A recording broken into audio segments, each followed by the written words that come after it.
Hey everybody, welcome back to another edition of the Heavens Monsters podcast. I'm your boy SergDragon and this is Terrence aka T-Money. If you smell what the lion is cooking. Today we're going to cover September 16th and 17th of Raw and SmackDown Live. So here we go. We start the show with Seth Rollins entering the ring, addressing the issue of last night's show. The night before on Clash of Champions, with him having to give mad props to Braun Strowman and actually saying how much Braun Strowman gave him a fight to have him not only use 1, 2, 3, and 4 curve stomps as well as a pedigree in between to get the win against Braun Strowman. After which, he couldn't even celebrate a victory because of the arrival on stage and assaulting him, the Fiend, Bray Wyatt. When he mentioned his name, the episode A Firefly Funhouse. Thank you. Would appear with Bray Wyatt wanting to address him as a friend. Saying that we're friends. I'm like, what the heck? You do that to your friends? I hate to see what you do to your enemies. Even the puppet, the rascally rabbit, I guess that's his name, I forget, ends up warning Seth Rollins about, you don't want to do that. You don't want to talk back to him, issuing threats. He goes hiding after he gets a mean look from Bray Wyatt. Statements would be made, but it's official. At Hell in a Cell on October 5th, it would be Seth Rollins and Bray Wyatt for the Universal title. Now, will that be in a Hell in a Cell match is yet to be said. We'll have to wait and see. That said, moving on to the next list.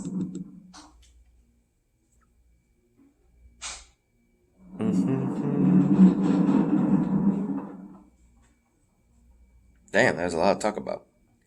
We have the match that would ultimately decide who would be this year's King of the Ring between Chad Gable and Baron Corbin. And let me tell you people, this match for a standard rule match, at some point I thought the rules were thrown out of the book and made into a street fight, but nope. It was a standard match because these two would throw each other all over the arena, left and right, and the match would be drawn on and on and on. That's how hard Chad Gable fought Baron Corbin tooth and nail, and almost several times had him tap and pinned, but Baron Corbin wanted that crown out of spite just as much. Ultimately, through one hellacious throw around leading to end of days, puts Chad Gable down once and for all. Dread it, hate it, disgust by it. You cannot deny the fact that Baron Corbin won the King of the Ring tournament fair and square. Even had in one match where he had to fight both Samoa Joe and Ricochet in a triple threat match for one of the qualification matches to fight Chad Gable in the end. He is ultimately crowning himself on the ring, but his coronation will be held the next night on SmackDown Live. So get that on hand. Next, we have a massive celebration in the back with the Street Profits issuing the reveal of the gender of Maria and Mike Kanellis' child. It would be a boy, ladies and gentlemen. We had Team Boy, Team Girls, all bound, and Mike Kanellis had Team Boy and Girl stacked on his shirt. Sadly, though, Maria Kanellis would then say that he is not the father, and she would also reveal who the real father is, and it would be Ricochet. Ricochet is just, huh? What? What do you mean? I never touched her. I mean, I wouldn't, and that's what screwed him up. Everybody is looking at him with disgust, and even jokes would be played on the Street Profits. The big guy would say, I thought he was about to say me. I'm like, what the Yeah, man. Ultimately, it would be Mike Kanellis issuing a match to Ricochet, and Ricochet wins with a one-legged in the front jawbreaker, similar to Chris Jericho's code breaker, but instead it was just one knee. He would get one knee like this and just hit him on the head. And something, I forget what was it called. Let me see.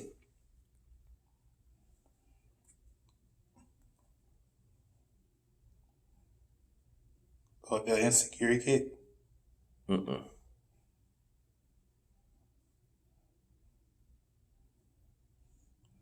Or a knee shot? Somewhat. I'm looking for it. It was a name.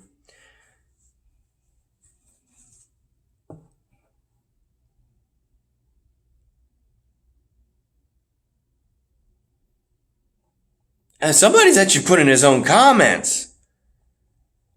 This doesn't sound like professional work. The writing is somebody's opinion. What the? You got a weird freaking site, but let's go ahead work with it. Someone had that kind of. Yeah, this ain't a professional. This is a freaking commentator. This is somebody's opinion. Ultimately, Ricochet won the match, and he's like, "I'm sorry, man, but I'm not the dad."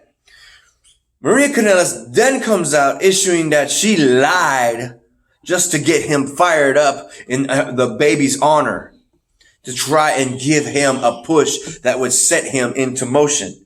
And that didn't even did it.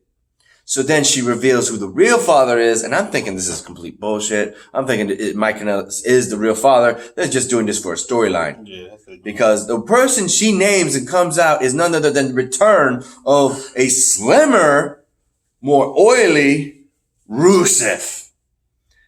Even Renee Young is kind of skeptical on this, saying like, whoa. Wait, why is she saying is Rusev? Why? What does Lana think about this? His wife. I'm like, oh, shoot. At one point, it would be typically to look at both parties on Mike Kanellis and Maria Kanellis and think that both of them are just terrible people. One actually saying that she actually fathered her new son with Rusev, but is also the fact that Mike Kanellis is actually okay with it. And he says, you know what, be the father. He's trying to run and gets wrecked by Rusev. Mike Kanellis is being called a pathetic man while Maria Kanellis is being called a witch? A wicked woman? A wicked witch. What the heck? You know, what we're doing is a review, but this is a video. This is just on a blog. That's what it is. This is a blog. Next up, we have Sasha Banks and Bayley. After one success and one failure, on the count of failure being Sasha Banks on getting the Raw Women's title, but because it was thrown out of the book, Sasha Banks, after this match, would state that she wants a rematch, that she is owed because the match was thrown out at Hell in a Cell pay-per-view. Prior to that, what happens during this match between Nikki Cross and Alexa Bliss, the current, at the time, WWE Women's Tag Team, would actually lose their titles, and now Sasha Banks and Bayley become two-time Tag Team Women's Champions. Go figure. Had to get that all in my head, because saying Women's Tag Team is easy enough, but also gotta add WWE Women's Tag Team. Yeah. You got this tag team, you got NXT tag team, you got freaking women's tag team, you got so many damn tag teams. But it's all fun and games nonetheless. The fact that they're actually getting more titles. I just have to catch up. Ultimately, and I'll say this, I'll just go ahead and say this. Becky Lynch, after that statement, would then have her interview to state the fact of how she feels about that challenge, and she accepts Sasha Banks' challenge for a rematch at Hell in a Cell. But she doesn't just want it at the pay-per-view called Hell in a Cell. She wants it in Hell in a Cell. So right there, we already have our first Hell in a Cell confirmed match. And it's with the women's. Sasha Banks. Actually, I think that's on SmackDown. I'll say that for SmackDown. Mm-hmm. The OCs then go on to fight all three members of OC. AJ Styles, Carl Anderson, and Luke Gallows fight Cedric Alexanders and the Viking Raiders. Ultimately, thanks to the underhanded tactics, fighting style of the OC, they end up getting the win, and it's just sad. Next, we have a match that is literally just giving the momentum to Rey Mysterio so he can get back on his feet in the heavyweight singles competitors. He won against Andrea last week. Now he's at a match with Cesaro and successfully got the win again. Good job, Rey Mysterio. You're doing your name, your fans, and your son, and ultimately all your family proud. Good job on you. And Cesaro did not go easy on him. He actually straight up went for the haymaker, the uppercut like he always does, just running at him. So it was good to see that. Next, man, I forgot about this. Good God. I don't know why this guy didn't put that in front. Oh well. Ladies and gentlemen, after that little bit of Seth Rollins and Bray Wyatt talking, Braun Strowman is livid after losing his shot at the Universal title with Seth Rollins, as well as losing the Raw titles in the same damn night. But not only that, to find out that he wouldn't get a rematch anytime soon is just as bad. He is livid. So he says in an interview real quick that I'm going out to the ring and anybody who's there is going to get these hands. Bad timing, because the new WWE Raw tag team is none other than Revival. Nope. It would be Robert Roode. Oh, yeah. And Dolph Ziggler. And they have the Revival next to them because they're happy to know that they are the current tag team champions on Monday Night Raw, alongside them as SmackDown champions. That part I forgot. Well, they're all out there wanting to talk smack about how they won and how the tag team vision is nothing but trash. And then here comes Braun Strowman, and he is just whooping ass. He has laid out everybody. But as you say, all four of them got those hands. Yes, sir, they did. Also, we would have R-Truth running around in Tennessee, and and he meets up with the mayor. What's his real name? Glenn Jacobs. Yep. Also known as Kane, and he would have an official referee sporting as a police officer to psych and confuse R-Truth, and ultimately it wins. He gets confused. He already knows what's the start. The gears start turning as to what's going on, and he turns real quick and hits the goal post in the football field and is knocked out for a 1, 2, 3, and Kane's alter ego becomes the first mayor. If you think about it, the first ever mayor 24/7 champion. And he goes and he walks up, says, I still got it. Oh, we'll be right back. Okay, back to what we're saying. Kane then shows up on Monday Night Raw to showcase that the fact that he is the champion, and R-Truth on his limousine, I don't know how long he was on that ride, but ultimately pinned him real quick. And then Kane is about to snap and beat him to living hell, but he stops him and says, hey, 24/7 is a difficult job. It's just like your job. 24/7. You gotta watch your back. You gotta look around. I just did you a solid, man. He's like, you're right. And it's Monday Night Raw. So, if I'm not mistaken, he's either 15 or 16 time now. I'm not sure. 24/7 champion. R-Truth.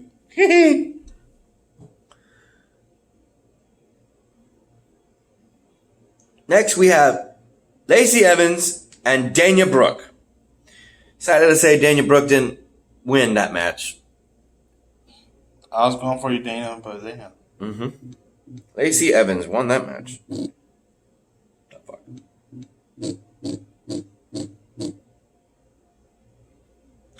We have a promo with the AOP, Authors of Pain, issuing that they are the top tag team because after WrestleMania, no one has bothered to put them in the match, but they didn't mention the fact that they were due to injury. They didn't say that. But they are actually issuing that during the draft, they are going to dominate whatever brand they're on. Pretty much. You know who I could think who can match up to him? Mm-hmm. I think the War Raiders can match up to him. You're talking about current, not old. I would say the Viking Raiders. Or Heavy Machinery. That's what I said, the War Raiders. Didn't they call it? Oh, I'm thinking, what they call them? I thought it was called, never mind, I'm tripping. Yeah, what the heck? Viking Raiders then. There you go. I was thinking they were called War Raiders. I'm like getting those two names mixed up. Yeah, the Viking Raiders can mix it to them. You need to look something else because he doesn't have the last match. Unless Baron Corbin and that was the last match. Yeah, you skip it. No, I said it. That was literally one of the first things, but that page doesn't even have the right order. So I'm gonna look on another page and we'll be right back real quick. Okay, we got it. Everything was covered except for one thing, and that was the Universal Champion Seth Rollins would then go on to fight one half of the current Raw Tag Team Champion Robert Roode, and by disqualification. Because of, God, how many people jumped him? Yeesh. The OCs, you would have the tag team of Raw, you got Robert Roode and Dolph Ziggler, and I think the Revival jumped in too. And who would come to his rescue? But none other than Mayor of that city, Kane. He makes quick work of everybody. And right when he's about to do his iconic pyro in the ring, you hear a noise and the lights go out. Slowly but surely, you know who's coming. The Fiend is behind The Undertaker and lays him out and then puts the mandible claw on him and takes down the devil's favorite demon. You just said the Fiend's behind The Undertaker. Hmm? You said the Fiend is behind The Fiend. You called The Fiend. I know you said behind The Undertaker. Oh, Kane. Sorry. Thought I said Kane. They are Brothers of Destruction, so I got them mixed up. Yeah. Sorry. That would have been bad. We already had them at WrestleMania. Bray Wyatt, Undertaker. Undertaker he'll chokeslam you. Yeah. I'll take it. I actually want to challenge him to a duel now that I know he's a freaking fan of Yu-Gi-Oh! I saw that Facebook. He's got all 3 Egyptian god cards and a freaking dual disc. Maybe that's his kids, bro. Huh? Maybe that's his kid. You don't show that off if you don't have no love for it. Maybe and he had a face like. But maybe that's his kid. Maybe that his kid asked him to do that. No, that was in a household. That wasn't at a place. You can see his couch. No, yeah, it's probably kids at his house. You just don't want to believe that Undertaker plays Yu-Gi-Oh, do you? Dude, you know he has kids. He has kids at his. You don't want to believe he's playing Yu-Gi-Oh. Dude, no, he don't play. You really don't. You don't like that idea, do you? He don't play Yu-Gi-Oh. I play Yu-Gi-Oh. I'm a grown-ass man. I know it. There's plenty of more grown-ass men like me, actually older too. Mm-hmm.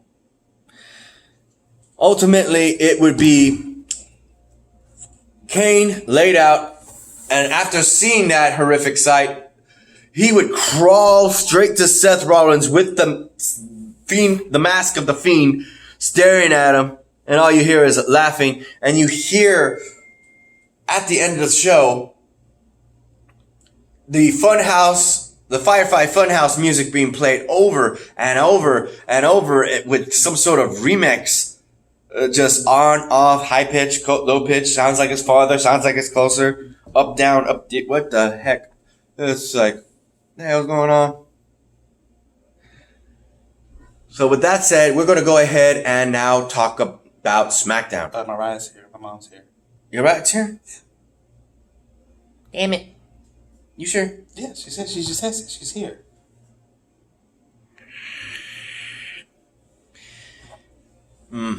I guess we'll make this a Raw edition.